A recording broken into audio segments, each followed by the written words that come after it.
ভালো জিনিস অল্প খেলেও কিন্তু তৃপ্তি করে খাওয়া যায়। বিশেষ করে দেশি হাঁস মুরগিগুলা। আপনি যতই ব্রয়লার বা প্যারিস পাকিস্তানি যাই রান্না করেন না কেন, দেশি মুরগির মতো স্বাদ মনে হয় কোনো হাঁস মুরগিতে নেই। কারণ দেশি মুরগির ঝোলটুকু মনে হয় কি অনেক বেশি স্বাদ লাগে। তো আজকে আমি আমাদের এই এলাকা খুঁজে খুঁজে খুঁজে খুঁজে তারপরে একটা দেশি মুরগি নিয়ে আসলাম।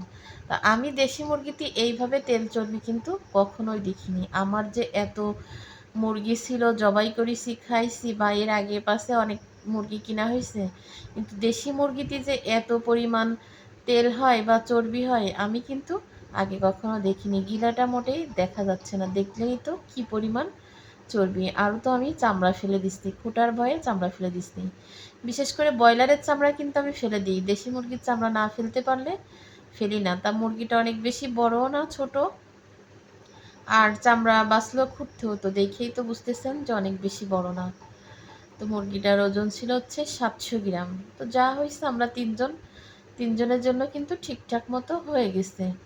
তো মুরগিটা সুন্দর করে কষায় নিলাম, আগে মশলা পানি দিয়ে কষায়ে ভাজা ভাজা করে তারপরে হচ্ছে মুরগি দিচ্ছি। মুরগি দিয়ে আর একটু পানি দিয়ে কষায় নিছি। দেশি মুরগিতে কিন্তু একটু জাল লাগে, কষায় একদম গা মাখা ঝোল রাখবো।